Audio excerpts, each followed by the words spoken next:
కానీ ఎప్పుడైనా మంథని మాత్రం వెళ్ళి తీరాలి మీరు. మంథని వెళ్ళకపోతే మాత్రం ఏదో దోషం చేసినట్టే. అసలు చూసి తీరాలి. అక్కడ లక్ష్మీదేవి వెలిసింది. ఎంత చమత్కారంగా ఉంటుందో తెలుసా దేవాలయం.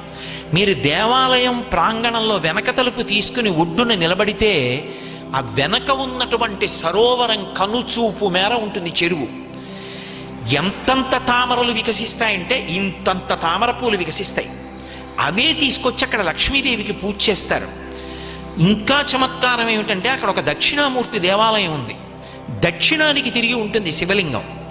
దక్షిణానికి తిరిగి ఉన్నటువంటి శివలింగం దగ్గరికి ఇప్పటికీ కూడా బ్రహ్మాండమైనటువంటి నాగుపాం తిరుగుతూనే ఉంటుంది. అందరికీ దర్శనమిస్తుంటుంది.